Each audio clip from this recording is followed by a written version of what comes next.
El gran problema de la economía venezolana que nosotros arrastramos no desde ahorita, hace 20 años, sino desde hace 50 años por lo menos, o quizá 40 y tantos de la nacionalización de la industria petrolera, es que justamente toda la economía venezolana se configuró alrededor de un modelo central.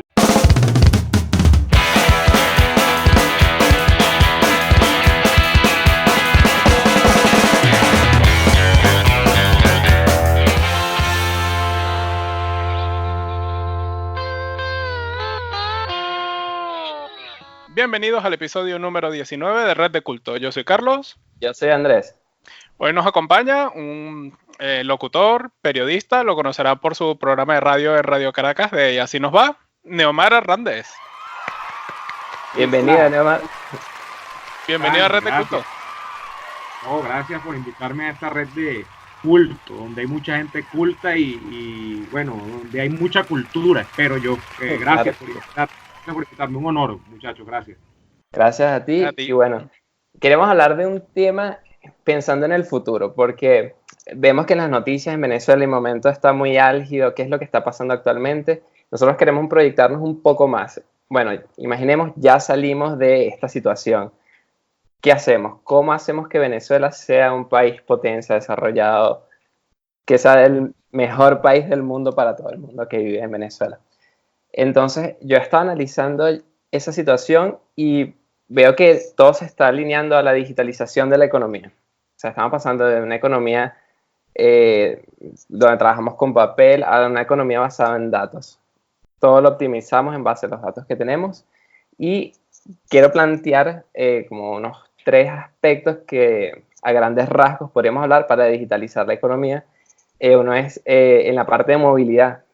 En Europa, por ejemplo, con una aplicación en el teléfono, una página web, puedes saber a qué horas pasa el tren, el autobús. Tú dices, voy a ir del punto A al punto B y te dice la vía más corta, el precio, puedes comprar el ticket. Todas esas soluciones se podrían implantar en Venezuela. Y lo bueno, aunque la gente no lo crea, es que como no hay regulaciones en Venezuela para ese tipo de cosas y la movilidad es descentralizada, implantar soluciones de ese tipo serían relativamente fáciles. Yo vivo en Alemania y aquí como que la premisa es todo está prohibido excepto que la ley te lo permita, pero yo siento que en Venezuela es al revés, como que todo es legal a menos que la ley te lo prohíba. Y eso lo veo como una ventaja para la innovación. Bueno, quería escuchar sus comentarios y después yo dar algunos ejemplos, a ver qué les parece. Bueno, nada, comienzo yo, porque soy así... El invitado. El invitado, claro. Me voy primero. Mira, yo creo que el gran problema de la economía venezolana que nosotros arrastramos, no desde ahorita, hace 20 años, sino desde hace 50 años por lo menos, o quizá 40 y tantos de la nacionalización de la industria petrolera, es que justamente toda la economía venezolana se configuró alrededor de un modelo central. El modelo central es, somos un petroestado. Entonces, en el petroestado, muchas cosas de la economía, y esencialmente la empresa privada, el comercio, la industria, la manufactura, no tenían por qué ser productivas porque el petróleo te permitía a través de los petrodólares, y esto repito, esto no es con Chávez, esto es previo, te permitía a través de esos petrodólares que llegaban de fuera, te permitía amortiguar las ineficiencias del conjunto de la economía, incluso privada y por no decirte la estatal, que siempre ha sido, no solo en Venezuela, sino en todas partes del mundo, muy ineficiente. Entonces, lo que tú tienes como modelo en Venezuela es que no importa tanto lo productivo, lo comercialmente atractivo que tú seas, porque el petroestado siempre subsana, es como un mago, pues, es como traer al mago Merlín, el mago Merlín hace milagros en Venezuela, nuestro mago Merlín es el papá estado con la industria petrolera. Al día de hoy, para bien y para mal, y digo para bien y para mal porque es malo y es chimbísimo que PDVSA haya llegado al estado que está, pero por la parte positiva es bueno porque no hay de otra hora que comenzar a tener una economía productiva en términos privados y en términos de mercado, que es la palabra clave acá, que se dé espacio a los mercados en Venezuela. Creo que estamos llegando a un punto culmine, y ese punto justamente es que es una bifurcación. O te terminas de hundir o terminas de hacer las cosas que tienes que hacer. Y las que las tienen que hacer no tienen mucho que ver incluso con etiquetas de ideologías de izquierda o derecha. En todos los países del mundo donde las cosas funcionan, el proceso económico se arbitra por reglas de mercado. Entonces, para hacer todas estas cosas que tú estás planteando, y que he escuchado incluso de la propia voz de mi compañero que vive en Alemania también, Daniel Lara, en la radio, y que te habla de cosas que tú dices, bueno, son maravillosas y tal. Bueno, hay muchos requisitos o prerequisitos previos a que esto se cumpla. Uno es el que te acabo de decir, hay que transitar hacia una economía de mercado. Ese es el gran paraguas, porque sí, desde el punto de vista estatal de la centralización se nota que esto no va a funcionar. No. Y número dos es que tienes, por ejemplo, para todo el tema del ecosistema digital que hay ahora y la movilidad, el tema de transporte, para que todo se cumpla, tienes que tener un servicio de internet que sea fiable, porque todo esto se mueve a través de la internet. Sí. Y en Venezuela, básicamente el servicio de internet es una calamidad. De hecho, Andrés, yo te postergué la visita aquí al podcast de ustedes porque para mí era sencillamente imposible. De hecho, no estoy grabando en mi casa porque es imposible. Y ha venido la gente de la CAN TV, no hay manera de arreglar. Es un problema porque la demanda se llevó por los cachos a la oferta que tiene el Estado venezolano en sus manos como ancho de banda, y cuando te funciona es muy malo el ancho de banda. Entonces tienes que tener un buen internet. Tienes que tener unas instituciones sólidas que te permitan, sin ser estatista, que te permitan que haya un estado mínimo de reglas y de cosas que hagan que las cosas funcionen y que se cumpla la ley. Eso no pasa en Venezuela, eso tiene que ver un poco con tu apreciación, que es del todo cierta, donde por estar todo permitido nada funciona, y en realidad no hay limitaciones claras. ¿Cuáles son? Se difuminan los bordes de lo legal y lo paralegal y lo ilegal. Eso es Venezuela al día de hoy. Entonces hay muchas condiciones previas, pero que creo que para bien y para mal, concluyendo un poco, hay como circunstancias que se configuran y que se confabulan para que nosotros lleguemos a ese punto. Y efectivamente a mí me resulta muy atractiva esa idea, ¿no? De la migración hacia esos sistemas de transporte y de otras cosas, ¿no? Muy bien, sí, totalmente de acuerdo. Sí, un poco hablando de tu idea de que primero lo más importante es establecer precisamente una economía de mercado. Y yo creo que eso también ayudaría a los servicios, al transporte, a todo, precisamente porque es eso, cuando tienes que realmente ofrecer un mejor servicio para lograr y te dan las herramientas, no estás limitado por un control de precios, por un control de acceso a divisas, te permite precisamente dar mejor servicio, darle mejor oferta a los clientes, y es como un todo, pues es el inicio, pues como tú bien lo dices, es el principio de todo. Claro, y nosotros queremos partir ya del hecho, supongamos, ya tenemos la economía de mercado, porque esa es la base, pero teniendo la economía de mercado por sí sola no es suficiente, necesitas los empresarios, las ideas, y allí entonces es donde entra, bueno, si tenemos ya la economía de mercado, ¿qué ideas posibles podemos implantar allí? Yo estaba pensando en algunas, quería discutirlas con ustedes a ver qué opinan, porque, por ejemplo, he escuchado comentarios que dicen que el sistema de transporte en Venezuela, los carritos por puestos, es malo porque es privado. O sea, si yo tengo un autobús, yo puedo asociarme en la asociación y trabajar en la ruta. Entonces el comentario era, cualquiera puede decir, no, hoy no tengo ganas de trabajar, y no trabaja y las personas pierden el servicio. Pero esa mentalidad es falsa, porque la persona que trabaja y depende de ese trabajo para comer no va a decir, no, hoy no quiero trabajar, qué flojera. Eso no lo diría alguien que esté empleado en todo caso, pero si eres por tu cuenta, más bien trabajas de más para ganar más dinero. Bueno, y en eso quería ponerle algunos ejemplos de la movilidad urbana, de cómo ejemplos que veo aquí en Europa podrían funcionar en Venezuela. Pero lo que dijo Neomar es súper importante. Si los precios de la gasolina no son reales, sino es que es regalado, es la subvención, no tiene sentido, porque ya no sabes no es rentable en muchos casos usar el transporte público. De hecho, yo en Alemania uso solo transporte público, en Venezuela usaba solo el carro, y entonces es una diferencia que digo, bueno, ¿por qué no en Alemania no uso carro? Claro, porque todo es tan caro, el pagar el seguro, todo lo que implica tener un carro, y el transporte público es buenísimo, bueno, con sus limitaciones, pero es súper bueno, y es barato. Esa optimización del transporte público se logra digitalizando los sistemas, y un ejemplo de ello que se podría implantar en Venezuela es que los choferes de autobuses se puedan registrar en una plataforma donde ellos puedan decir, bueno, ok, este es mi autobús, esta es la ruta, casi que estos son los servicios que yo ofrezco, y tipo Uber, tú sacas tu celular, dices, voy a ir de sitio A a sitio B, te muestra la ruta en base a los autobuses que ya están circulando en el sistema, y te vuelves súper eficiente tú como usuario y hace que el país sea eficiente. Yo he visto estudios donde te dicen que el que las personas lleguen tarde a las entrevistas disminuye el PIB casi que en 3-4%. Si el transporte fuera eficiente, si no hubieran, no, que estamos atascados en colas y demás, sino que un transporte público eficiente, incrementaría entonces la productividad general de todo el país. O sea, la movilidad es un tema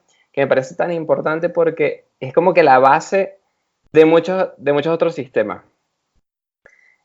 Otro ejemplo que hay, ese es para el transporte interurbano, para metros, autobuses entre la ciudad, pero para transportes entre ciudades. También existen aplicaciones donde la gente que maneja autobuses entre, no sé, Caracas, Maracaibo y demás, puedes solicitarlos, comprarlos por internet, el ticket, todo.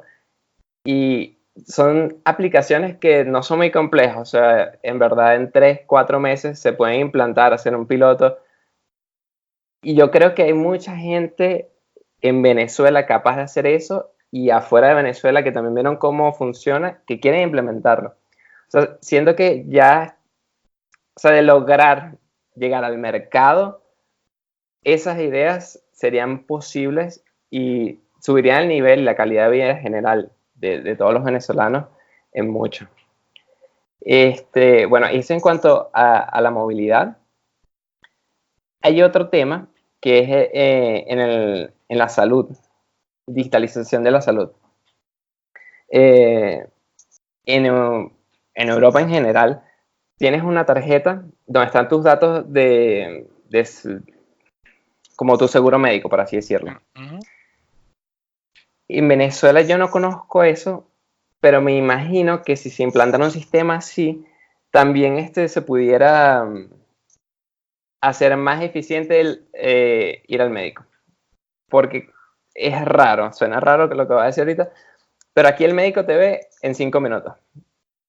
Y suena inhumano, de hecho cuando vas al médico te sientes, pero yo extraño que me hablen y tal, pero cuando lo ves desde el punto de vista de la eficiencia, ese tiempo que el doctor pasa hablando contigo es dinero que pierde, que hace que todo sea más caro y que le quita el acceso a los que tienen menos dinero. Y con la tarjeta, cuando tú llegas antes de entrar al doctor, metes la tarjeta en un lector, el doctor le llega todo tu informe, sabe tu historial, y cuando tú le hablas, él dice, ok, me está diciendo esto, y vi que tenía esto, y ya el diagnóstico es más rápido, no tienes que llegar y echarle todo el cuento, sino que ya está todo allí. Esos sistemas de optimización. Neomar, ¿qué opinas tú de...? Mira, hay una cosa básica que has dejado entrever tú con los dos temas, transporte, sistema de salud. En este caso entiendo público, ¿no? Este es un sistema de salud del Estado. Es dual. En Alemania es público y si puedes decir, si ganas como que más de cierto nivel o si eres freelancer, entras al privado. Sí, y esa idea que tú has dejado entrever entre estas dos cosas es que, y esta es la gran conclusión, el tiempo es dinero. Y el tiempo es dinero en cualquier parte. O sea, cuando tú dices optimizar procesos, es ganar tiempo, y ganar tiempo es perder menos dinero para el Estado, para los privados que están involucrados en cualquier transacción de esta, porque al final hay una transacción allí entre un prestador de servicios y un receptor de servicios, como un cliente y un productor, o un oferente y un demandante, lo que fuere. Es eso, pues, o sea, yo creo que eso es lo que tiene, por ejemplo, a Venezuela.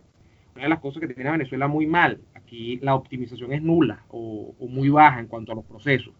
Y es nula o baja porque aquí vamos a uno de los aspectos iniciales que yo describía. Porque para tú optimizar estos procesos en la era del siglo XXI, tú necesitas un internet fiable. Y cuando tú no tienes internet, por ejemplo, y los sistemas fallan, y no nos hemos metido con otros temas que son más del siglo XX, ni siquiera del XXI, luz eléctrica. Cuando tú tienes una luz eléctrica que no es continua, que hay apagones a nivel nacional, que no es que son sectorizados, sino que son generales, 19, 20 estados, de los 23, 24 que tiene Venezuela. Entonces tú dices, aquí no vas para ningún lado. Cuando tú no tienes agua, porque en Venezuela no hay ni agua, ni hay luz, ni hay internet, o sea, no hay nada. Línea telefónica hay de milagro en algunos casos, pero tampoco hay. Y las telefonías alternas, que son, por ejemplo, porque hablo de otros servicios, que grandes servicios, segmentos de servicios, la telefonía celular privada, está muy limitada, porque ocurre con la telefonía celular privada lo que ocurre también incluso con el sistema de televisión por satélite, lo voy a decir, DirecTV, por ejemplo, en Venezuela, que es que estas empresas que son privadas y que tienen más o menos una infraestructura y una plataforma para brindar servicios más o menos óptimos, que es lo que estamos diciendo nosotros, son empresas cuyas tarifas están congeladas. Esas sí están congeladas por el Estado todavía.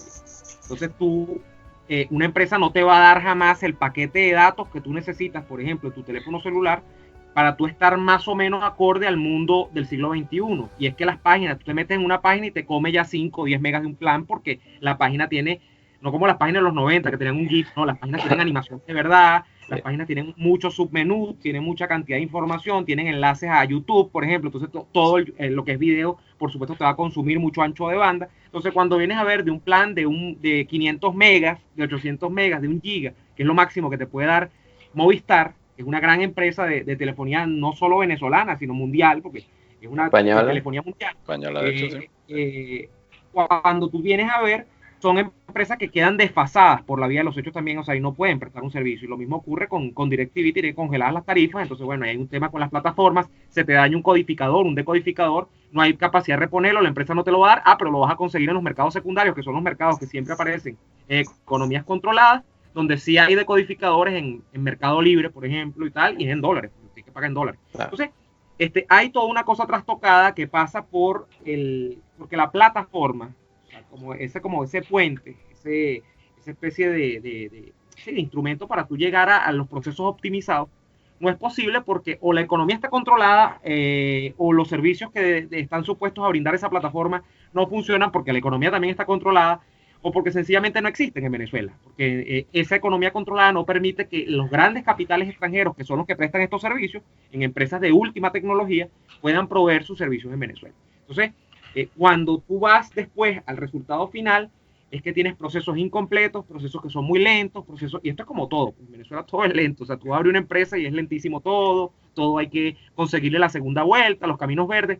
Entonces, allí tú ves que nada funciona. Y yo creo que me quedo con tu conclusión que es básica, ¿no? El tiempo es dinero y eso es así en los países que funcionan. Sin entrar nuevamente en la distinción si son capitalistas o no son capitalistas, porque no hay otra manera, o sea, no hay otra manera. Entonces, yo creo que el tiempo es dinero y el tiempo da mejor calidad de vida, o sea, la atención rápida, pronta, expedita a la gente da mejor calidad de vida. Eso es en transporte. La gente que se transporta más rápido al trabajo rinde más porque está más temprano en su trabajo, se desgasta menos emocionalmente y físicamente en llegar. La gente que va al médico y lo atiende un especialista, que además están súper especializados. No vas a ir un médico cubano que es un médico casi que sacapiojos, un médico que cura cadillos con unos menjurres, es una cosa. Vas a ir tipo que es súper especializado y por eso te despacha en 5 minutos, porque en 5 minutos ya le sabes lo que tú tienes, mira, lo cargas en tu tarjeta y tienes toda esa información allí. Eso lamentablemente no es posible en Venezuela por todo este estado de cosas que le entiendo. Pero también el estado en que está Venezuela, yo creo que por lo menos ya una vez que salgamos de eso, presenta una oportunidad única y es que ahora nada funciona. Cuando vas a construir sobre eso, tienes la oportunidad de cambiarlo y hacerlo bien. Porque yo pienso, por lo menos aquí, quieres cambiar algo en el sistema de la medicina, por ejemplo, y es muy difícil porque ya está todo montado, ya hay una red, ya hay una cosa que es muy difícil llegar y decir, bueno, queremos implementar esto, pero para implementar esto tenemos que hablar con esta provincia, con los de esta provincia, esto se tiene que poner de acuerdo con esto, mientras que en Venezuela, como nada funciona, es un verano. O sea, no tenemos nada, es el momento oportuno de hacerlo bien. Coincido, ¿qué opinas? Coincido. Yo coincido con Carlos. Una vez yo tenía una amiga que estaba hace muchos años, ni siquiera había una crisis tan fuerte con la migración, y ella estaba en Milán y ella estaba bien, y ella me decía, Italia, y me decía, pero yo me voy a regresar eventualmente a Venezuela, y esa frase me marcó, porque es la que repite mucha gente ahora, porque en todos estos países donde está toda esta gente, todos los venezolanos dicen, pero es que aquí todo está hecho, en Venezuela todo está por hacer, y eso es verídico. O sea, aquí hay que arrancar de cero en muchas partes, y tienen las empresas de todo nivel, de todo tipo de servicios, de todo tipo de producción de bienes, tienen una oportunidad enorme para enamorar a audiencias, para enamorar clientes, potenciales clientes. O sea, aquí la gente cuando descubra la eficiencia en un proceso, de un producto, de un servicio, se va a enamorar. Y hay marcas que van a crecer muchísimo. Claro, eso amerita, porque es la verdad, la instalación de una infraestructura tecnológica, física, en empleados y todo lo demás, que demanda capital. Aquí tiene que venir capital, y para que venga capital tiene que haber confianza, y por supuesto la confianza en este estado de cosas no va a estar acompañada. Entonces necesitas, y ahí es donde sale el famoso cuento, la famosa frase de nada con Maduro va a cambiar, y es verdad, porque Maduro no trae confianza, precisamente. Y esta situación de inestabilidad no trae confianza. De hecho, necesitamos cese la usurpación con elecciones libres. Pero luego de eso, pasan los 3 pasos y hay elecciones libres. Deberíamos entonces también caer en, o sea, elegir a alguien que haga la transición a una economía de mercado. Sí. No era parte de lo que teníamos planeado, pero ¿ves eso posible? Porque yo veo, viéndolo un poco, los discursos, lo que dicen, que en todo caso es lo socialdemócrata, lo más mainstream que está ahorita, o sea, lo que tiene más como que más vida. ¿Crees que si un gobierno socialdemócrata llegara a Venezuela, tipo Voluntad Popular, Primero Justicia, no sé, o sea, habría posibilidad de tener una economía de mercado? Dijeran cosas como, no, pero no hagamos todo tan rápido y dejemos controles de precios, o sea, mantengan la ineficiencia que evita que surjamos. Sí, hay como dos grandes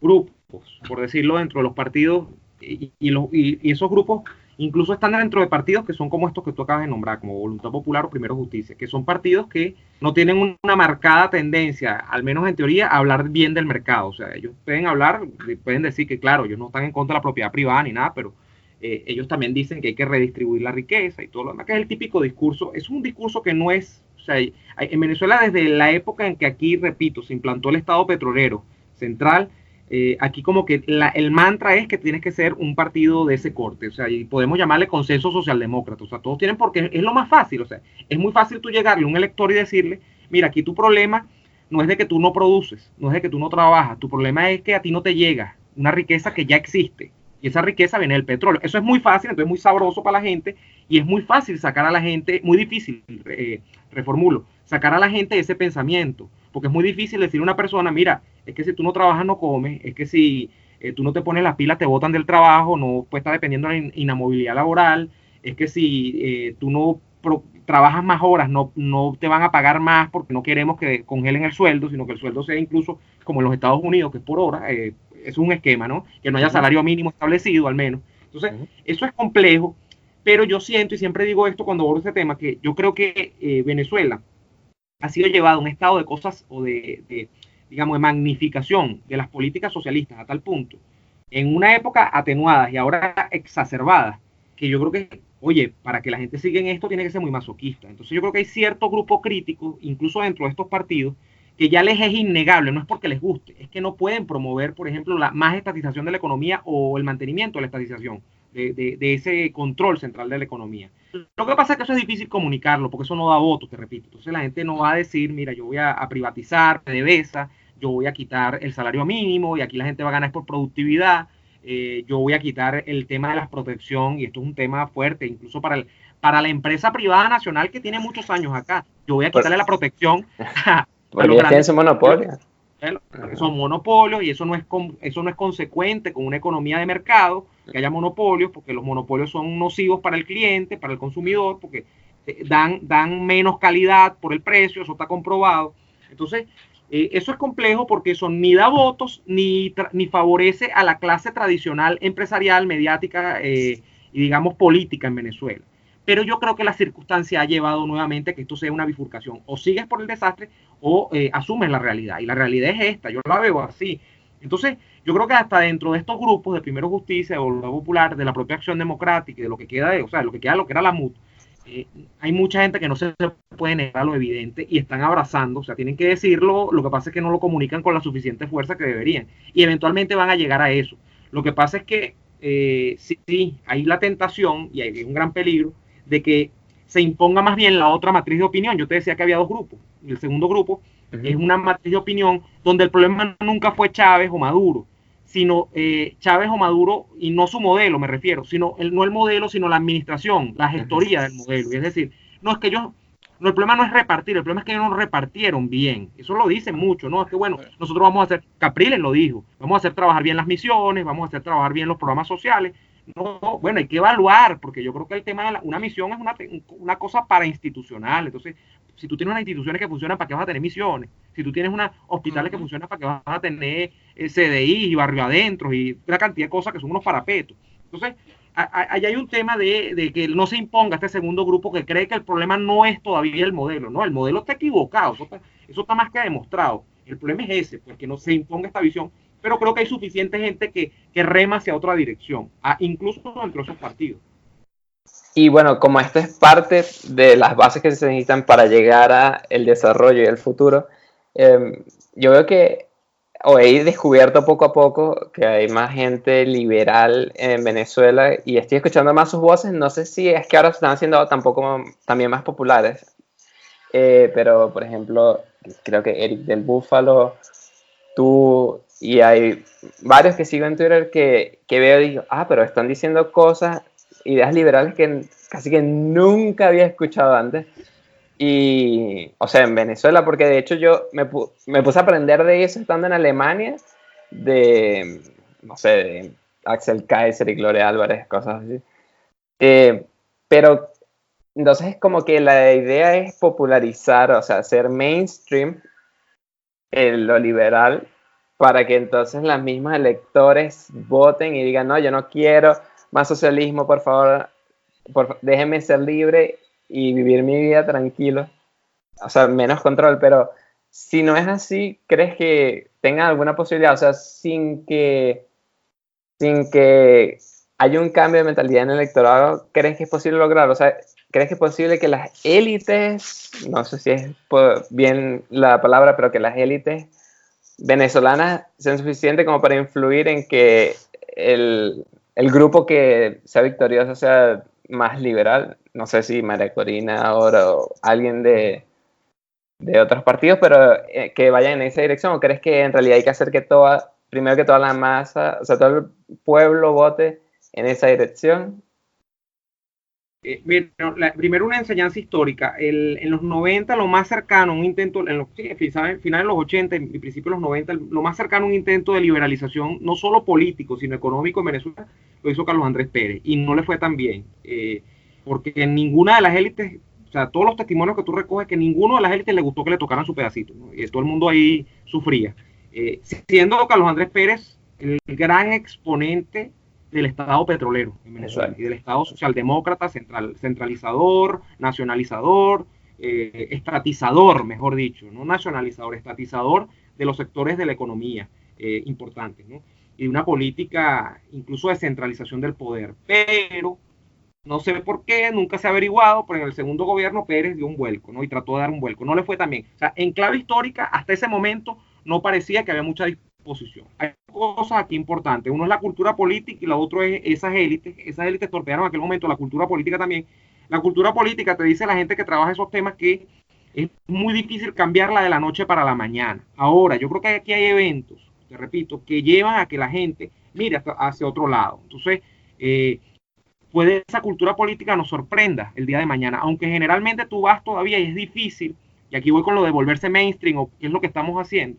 Bueno, sí, qué es lo que estoy haciendo yo, porque yo no hablo por Eric ni por Gloria ni la conozco, pero no la conozco personalmente, yo por supuesto que la conozco por las redes y tal, pero lo que yo siento que hay que hacer es contar la parte de la historia que no contaron de esta otra manera de abordar la política y la economía, no solo en Venezuela, sino en América Latina, que creo que esa es la labor de Gloria fundamentalmente, hablar de liberalismo en términos latinoamericanos, que es otra cosa muy rara, porque no es que solo Venezuela, Latinoamérica tiene una traba completa con el liberalismo, con el mercado, porque está asociado el mercado a casarse con los intereses de los Estados Unidos, entonces se revive la polémica de los yanquis, los anti-yanquis. Esto es un problema complejo para la mentalidad latinoamericana.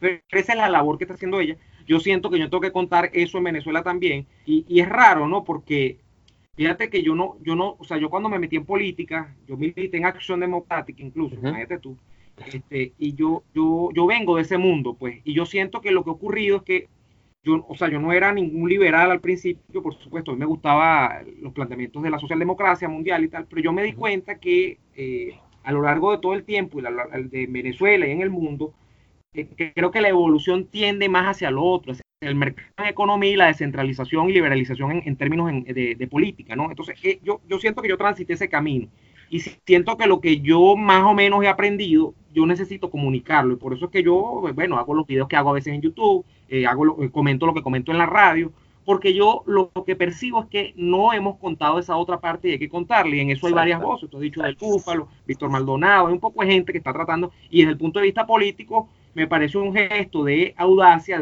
incluso de, ¿cómo te digo? Sí, de valentía, haberse montado en el partido que está tratando de construir María Corina, que tiene dificultades todavía, que a veces cuesta definirse, pero ya lo primero que dice, somos un partido liberal. Nunca ha tratado Venezuela de construir un partido liberal. Ha habido muchos intentos, pero nunca se ha tratado de definir. Y fíjate que no estoy diciendo un partido de derecha, un partido liberal. Que es una cosa... Sí, porque la derecha te habla, tú decís, no, somos el partido de derecha, entonces ya ahí le das campo incluso a la izquierda trasnochada para que te argumente que tú eres un piti yanqui, que tú eres un conservador rancio, que tú eres un oligarca. Entonces, no, yo creo que construir un partido liberal es un gran reto y eso creo que lo está haciendo bien. Pero bueno, eso es lo que creo que estoy haciendo y lo que está haciendo esta gente, tratando de divulgar la otra cara de la historia que nunca la han contado, porque la cara de la historia de la izquierda la han contado demasiadas veces y ha fracasado demasiadas veces. Lo que nunca se ha ensayado es lo otro, de manera completa. Eso nunca se ha ensayado. Se han hecho intentos, pero nunca se ha ensayado completamente. ¿Y la diáspora, crees que juega un papel importante o no? Porque yo siento que muchos de los que querían, o sea, que tienen la posibilidad de irse y habían estudiado y demás, que se fueron, están viviendo en esos países donde están, de cierta manera, un libre mercado. Unos más libres que otros, pero todos lo están viviendo y ellos son los que le comunican a sus familiares como es fuera de Venezuela, los familiares que no han salido. Y en muchos casos ayudan a su familia. O sea, por ejemplo, yo ayudo a mi familia un poco con lo que puedo y en general todo el mundo que conozco ayuda a su familia. ¿Crees que entonces esa influencia haga que el hecho de que unos estén afuera y que vean cómo es el modelo distinto, hagan como una avalancha y haga que en realidad todo cambie? O sea, como que un cambio de rumbo. No sé, ¿cómo lo ves? Eso a mí me entusiasma mucho, aunque hay que estar claro en unas cosas y ustedes dos que están fuera lo saben. Hay gente que está fuera y no va a volver. Hay gente que no plantea volver. Yo tengo un primo, por ejemplo, en Australia, y mi primo, yo creo que si sale de Australia irá que sea a Estados Unidos. No sé, o sea, no tiene planteado volver. Pero estamos hablando de más de 4 millones de personas, de 5 millones, 6 millones, dicen algunos, no se sabe cuánto, pero mínimo pongan una base de 4 millones, de los cuales yo me atrevería a decir que el 70 a 80% tiene menos de 40 años. Entonces, estamos hablando de gente que todavía está en la formación de eso de lo que yo le hablé a ustedes, que es la cultura política, la cultura dentro de la sociedad, o sea, de que todavía son maleables, gente que conoció la historia de Venezuela o vivió bajo el contexto de Venezuela, que era básicamente un sálvese quien pueda, y tú ibas como va viniendo, vamos viendo, y uno cuadra por aquí, tienes un contacto, resuelve, le pasas una plata, porque eso es vivir en Venezuela, es sobrevivir. Pero cuando se fueron les tocó acoplarse a todas esas otras normas. Entonces, de esa proporción de gente, que estamos hablando 4 millones, que tú tengas 1 millón o 2 millones, por poner la mitad, que vuelvan a Venezuela, imagínate el tejido crítico que eso genera en Venezuela con el aprendizaje institucional que tiene toda esa gente, que toda esa gente con más o menos problemas ha vivido dentro de esquemas institucionales y que ha vivido, estoy seguro, Andrés y Carlos, han vivido en contextos de economías de mercado que no existen en Venezuela. Esa gente va a pedir mercado, esa gente va a pedir políticos eficientes, esa gente va a pedir algo muy importante, que es imperio de la ley, que algo no existe en Venezuela, ni justicia ni ley. Entonces, allá hay una masa crítica, un vector de presión que va a ser muy importante en lo que viene. Es fundamental, porque esa gente se contaminó positivamente, o sea, alteró su ADN en estos años. Gente que tiene 5, hay gente que tiene 3 años, hay gente que tiene un poco más. Entonces, eso es muy positivo, porque vivieron otras experiencias. Sí, yo por lo menos en el lado personal, yo en Venezuela nunca trabajé en una época donde como que sirviera de algo, ¿sabes? Yo, pues lo que ganaba eso, para ayudar a la casa o lo que fuera, y bueno, un día que te ibas al cine o a la playa o lo que fuera, y cuando llegué aquí, comencé a trabajar y demás, es que vi todas las posibilidades. Mira, con lo que gano puedo vivir, puedo ahorrar para comprarme un carro, una casa, ¿sabes? Todas estas cosas que realmente si ves que estás trabajando por algo. En Venezuela, y desde que comencé a trabajar, nunca lo viví. Lo cual quiere decir que la juventud de ahora de Venezuela tampoco, o sea, no conocen otro mundo. Y yo creo que igual si tienen amigos en el exterior y demás, cosa que es muy, muy probable, pues pueden contrastar, decir, joder, mi pana que está allá, ya se compró un carro, está ahorrando, si le da, compra cosas, y yo aquí que estoy jodido. O sea, yo creo que eso va a ayudar mucho a que cambiemos la política allá en Venezuela. El hecho de que tienes como ver cómo es el mundo el de afuera. Neomar, y yo veo que los venezolanos llegan con muchísimas ganas de lograr cosas, y yo sentía que, wow, va a llegar a Alemania y aquí todo el mundo tiene más ganas que yo y trabaja más que yo, y no, o sea, en cierto sentido están cómodos ya, como que, no, pero yo no anoto todas las horas que hago, si hago una hora extra la anoto y que me la paguen, o me voy el viernes más temprano, y yo cuando llegué, no, trabajo todo lo que sea, ahora esto no me interesa nada. Claro, porque no sabía cómo era y quería ganarme la confianza de todos y de hecho mostrar cómo es el venezolano, porque siempre, si eres el primer venezolano que conocen, como tú eres, son todos, o sea, te clasifican así. Y entonces para mí era una responsabilidad, o sigue siendo una responsabilidad muy grande, no hacer nada malo, o sea, hasta botar un papel en la calle, es como que no, porque van a saber que, mira, venezolanos, que, y para evitar todo eso, como que uno se esfuerza más. Y eso te crea una disciplina que me parece muy, muy importante. Y bueno, ya para cerrar, wow, Oye, muchas gracias. Hizo buena y larga la conversa, ¿vale? Sí, siempre, siempre pasa así. Y bueno, muchas gracias por haber aceptado. Muy buena la conversación, por supuesto. Tú tienes un canal de YouTube aparte del programa de radio. Adelante, si quieres. Eso, sí, no. Aprovecha de publicitarte. Bueno, voy a meter mi cuñita aquí.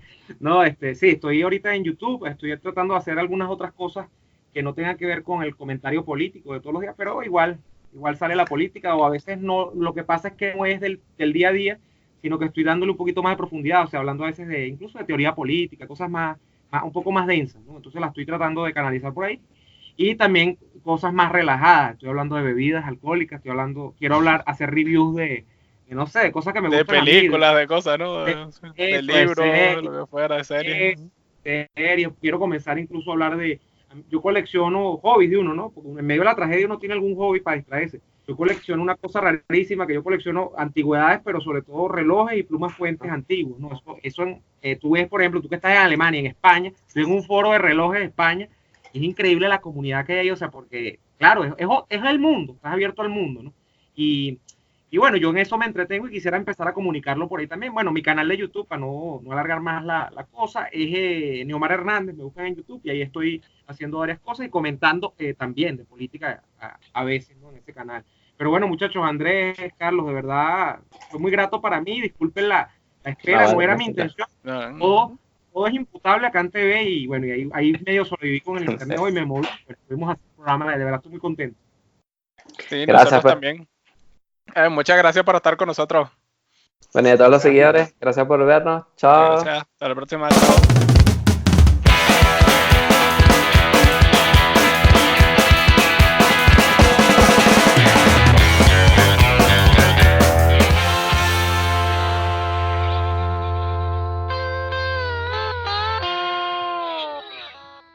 Vamos a contar 3, 2, 1. Empezamos como que a grabar desde ahí.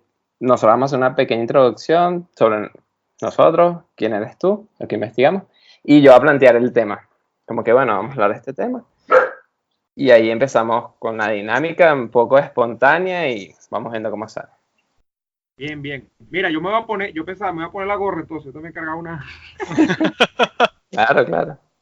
Sí, pero capaz es un poco serio, entonces es feo la cosa. No, que va, esto por joda.